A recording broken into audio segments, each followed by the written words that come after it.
notre nouvelle vidéo consacrée au phénotype et en particulier au lien entre l'ADN et le phénotype. Et tout d'abord, qu'est-ce que le phénotype? Le phénotype, c'est ce que l'on peut voir. C'est par exemple la couleur des yeux et la couleur des cheveux. Ça peut aussi être un état. Quand on parle d'état, par exemple, le fait d'être atteint d'une maladie génétique héréditaire, comme par exemple être atteint de mucoviscidose. Alors le phénotype peut s'envisager à trois niveaux. Tout d'abord au niveau macroscopique, c'est l'exemple que vous connaissez le mieux, c'est par exemple la couleur des yeux, la couleur des cheveux, tel qu'illustré ici. Le phénotype peut aussi s'envisager au niveau cellulaire, avec par exemple la forme de différentes cellules. Par exemple ici la forme de globules rouges tout à fait normaux, hein, et ici des globules rouges en faucille, qui sont le résultat en fait d'une maladie héréditaire qu'on appelle la drépanocytose. On y reviendra plus en détail sur cette maladie plus loin dans le cours. Donc ça c'est le phénotype cellulaire, la forme simplement d'une cellule. Et le phénotype peut aussi s'envisager au niveau moléculaire. Alors par exemple ici, dans toutes les cellules de la lignée sanguine, donc toutes ces cellules proviennent d'une même cellule souche qui va donner les différentes cellules du sang, eh bien il n'y en a qu'une qui produit l'hémoglobine. L'hémoglobine c'est donc une molécule, on parle ici donc d'un phénotype moléculaire. Ce phénotype moléculaire va dépendre des gènes qui sont transcrits et puis traduits sous forme de protéines au sein de la cellule. Alors tout de suite, une petite application sur ces phénotypes, une application importante, celle des groupes sanguins. Alors vous savez qu'il existe différents groupes sanguins, qu'on l'on appelle d'ailleurs le groupe sanguin ABO. Alors, il y a le groupe sanguin A, le groupe sanguin B, le groupe sanguin O et le groupe sanguin AB. En fait, à quoi est-ce que ça correspond? Bien, A et B en fait correspondent à des glucides qui sont fixés à une protéine sur la membrane des globules rouges. Alors je ne vais pas entrer dans les détails, mais globalement, lorsque vous avez dans vos gènes l'allèle A, eh bien l'enzyme qu'on va appeler IA va fixer le glucide A sur une protéine de la membrane de vos globules rouges. Si vous avez l'allèle B, l'enzyme IB va fixer le glucide B sur une protéine de la membrane des globules rouges. On parle bien ici d'une enzyme qui est légèrement différente suivant l'allèle qui est présent sur les chromosomes. Donc, rappelez-vous, les allèles, ce sont des variants d'un gène. Donc on a un gène qui code pour une protéine dont le rôle est de fixer des glucides sur la membrane plasmique. Suivant qu'on possède l'allèle A, donc le variant A de cette enzyme, on va fixer un glucide particulier qu'on va appeler A. Je ne viendrai pas dans les détails des noms ici, ils sont assez compliqués. Et si par contre on possède l'allèle B, donc le variant B du gène, eh bien l'enzyme qu'on va leur appeler IB va fixer le glucide B. Toujours sur la membrane, sur une protéine de la membrane des globules rouges.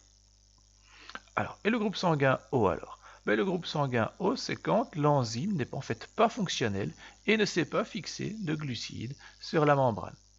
L'enzyme est inactive. Alors, vous voyez que j'ai utilisé des lettres majuscules pour certains allèles et des lettres minuscules pour d'autres. Les lettres majuscules, souvenez-vous de notre convention établie en 4e, correspondent à des allèles qui sont dominants. Donc A va être dominant sur I qui est en minuscule. B va être dominant sur I. Et alors A et B l'un par rapport à l'autre. Eh bien là, A et B l'un par rapport à l'autre, on va dire qu'ils sont codominants. C'est-à-dire que lorsqu'on possède l'allèle A et l'allèle B, eh bien on a le groupe sanguin AB. Ça veut dire qu'on possède en fait les deux enzymes qui vont fixer les glucides A et les glucides B sur la membrane de nos globules rouges. Par contre, pour être du groupe sanguin O, il faudra avoir les deux allèles I, vu qu'ils sont récessifs, et rappelez-vous qu'un allèle récessif, un allèle récessif ne s'exprime que si on possède les deux copies de cet allèle. Alors, qu'est-ce que ça donne en schéma? Donc, on a ici des globules rouges. Alors, si on est du groupe A, sur le globule rouge est fixé un glucide A, qu'on va appeler d'ailleurs l'antigène A. Si on est du groupe sanguin B, on fixe un autre glucide, vous voyez qu'il est différent, qu'on va appeler le glucide B. Et si on est du groupe AB, vous voyez que sont fixés sur le globule rouge les glucides A et les glucides B. Par contre, si on est du groupe sanguin O, vous voyez qu'il n'y a aucun glucide fixé sur la protéine membranaire de mon globule rouge.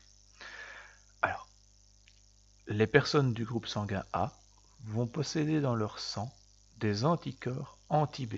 Ça veut dire que s'ils reçoivent du sang B, qu'est-ce qu'il va se passer? Les anticorps vont réagir avec les globules rouges B, parce qu'ils sont spécifiques à ce glucide, et ça va les agglutiner. Si ça les agglutine, ça forme des caillots, et qui dit caillot dit danger de mort pour la personne. A l'inverse, les personnes qui sont du groupe B ont des anticorps anti-A. Donc elles ne peuvent pas recevoir du sang A. Et les personnes qui sont du groupe AB, évidemment, ne possèdent aucun anticorps. S'ils possédaient un anticorps A ou B, ils pourraient réagir avec son propre sang. Donc ça n'irait pas, la personne mourrait. Donc ici, il n'y a aucun anticorps. Et les personnes du groupe O, fatalement, bien, elles vont posséder des anticorps anti-A et anti-B. Ça ne pose pas de problème vu qu'il n'y a pas de glucides fixés sur la membrane du globule rouge. Qu'est-ce que cela veut dire? Ça veut dire qu'une personne du groupe sanguin A ne va pouvoir recevoir que du sang A. Est-ce qu'elle peut recevoir du sang AB? Ben non, parce qu'elle a les anticorps anti-B, donc ça n'ira pas. Par contre, elle peut très bien recevoir du sang O, sans glucides autour. Il n'y a pas de souci. Vous pouvez faire le même exercice pour les personnes du groupe sanguin B et AB. Alors, au niveau génétique, on en a déjà parlé, une personne du groupe A, ben, elle peut soit posséder les deux allèles IA dominant, ou l'allèle IA et l'allèle récessif I.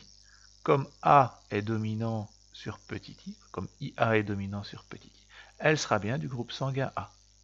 Je vous laisse faire le même petit exercice pour une personne du groupe sanguin B, pour une personne du groupe sanguin AB et pour une personne du groupe sanguin O.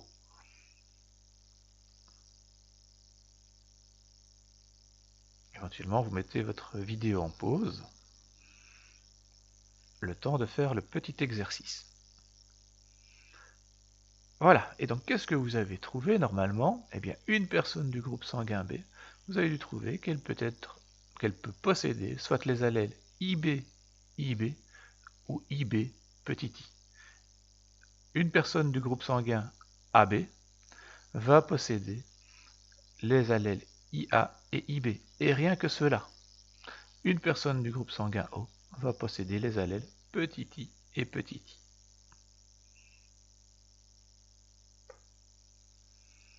Alors, il en va de même pour un autre facteur qui se trouve à la surface des globules rouges, c'est ce qu'on appelle le facteur Rhésus, alors qui est une autre protéine qui est fixée au globule rouge. Retenez simplement que le Rhésus positif, donc la présence de la protéine, est dominant, tandis que le Rhésus négatif est récessif. Ça veut dire que quelqu'un qui est Rhésus plus va posséder soit les deux allèles grand RH, soit un grand RH, un petit RH. Par contre, une personne qui est Rhésus négative ne va posséder que des allèles petit RH, petit RH. Alors, je vous demande pour les jours qui arrivent, au plus tard la veille de notre prochain cours, de réaliser cette application ici. Vous voyez sur École en ligne dans le journal de classe ce qui est indiqué éventuellement pour cette application. Alors, quelle est cette application? On vous donne en fait un arbre généalogique d'une famille, la famille de Marc Assin et la famille de Jacques Seller. Alors, et je vous demande pour chaque arbre généalogique de déterminer les groupes sanguins qui ne sont pas connus. Vous voyez qu'on vous en donne certains déjà, mais je vous demande de tous ceux pour lesquels il y a un point d'interrogation de déterminer le groupe sanguin et le facteur Rhésus. Donc c'est à faire pour la famille de Marcassin et la famille de Jacques Seller. Alors, au niveau des consignes, vous complétez donc les deux arbres généalogiques avec les groupes sanguins et les facteurs Rhésus, et vous envoyez la réponse dactylographie absolument sous cette forme. Donc le 1.1, c'est toujours la première génération individu de gauche. Et puis on va de gauche à droite. Donc 1.1, 1.2, 2.1, 2.2, 2.3, 2.4, 3.1, 3.2, etc. Vous présentez comme ceci, sous forme dactylographiée, donc dans un document Word ou PDF, que ce soit plus facile à corriger pour moi, de préférence même un document Word, que ce soit beaucoup plus facile à corriger, comme ça je peux directement vous l'annoter, plutôt que sous forme d'une photo. Voilà, ce serait beaucoup plus simple. Alors, quel est le lien maintenant entre l'ADN et le phénotype? Bien, vous vous souvenez que l'ADN, il contient l'information qui va nous donner donc des protéines. Comment? Suite tout d'abord à la transcription d'un brin codant sous forme d'ARN qui va ensuite être traduit sous forme d'acides aminés en fonction des codons. J'ai pris ici le début d'une protéine qu'on appelle la bêta-globine, qui est une portion de l'hémoglobine A, l'hémoglobine que nous avons dans nos globules rouges. Et on voit que le gène normal contient une valine, une histidine, une leucine, une thréonine, une proline et 2 glutamines.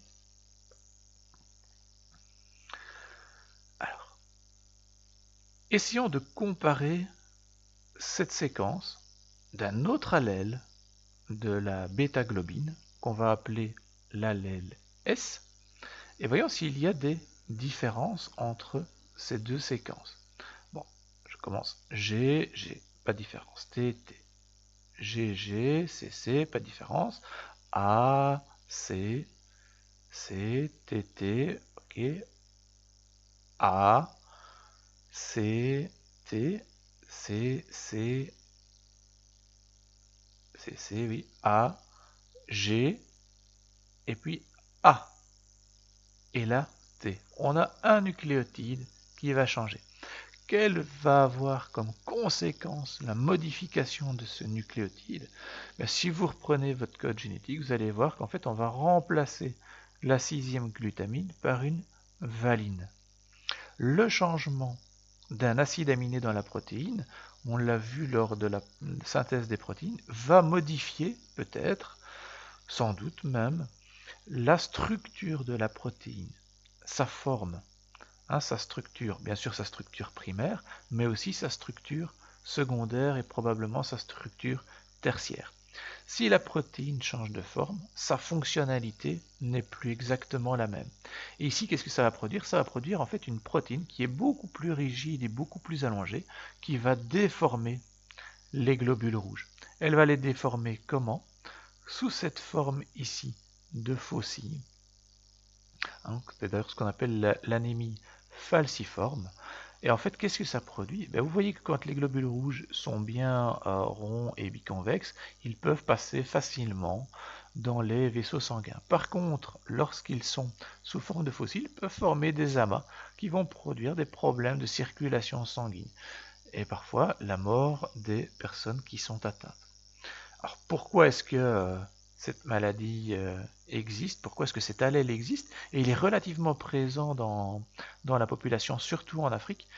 Eh bien parce qu'on a remarqué que les personnes qui étaient hétérozygotes, donc qui possédaient à la fois l'allèle A et l'allèle S, étaient beaucoup plus résistantes contre le paludisme. Le paludisme, c'est l'autre nom donné à la malaria. C'est une maladie tropicale qui est transmise par un moustique.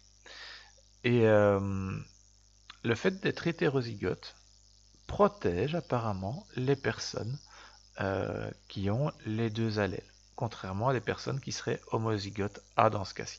Bien sûr, les homozygotes S, elles, vont subir des dommages pour leur santé. Donc voilà, cette vidéo va donc vous a montré le lien entre l'ADN et le phénotype, vous a montré les différents types de phénotypes ainsi qu'une application sur base des groupes sanguins. N'hésitez pas si vous avez des questions à m'envoyer un petit email et on se voit sous peu, je l'espère, au cours, afin de partager d'autres expériences en biologie. À très bientôt.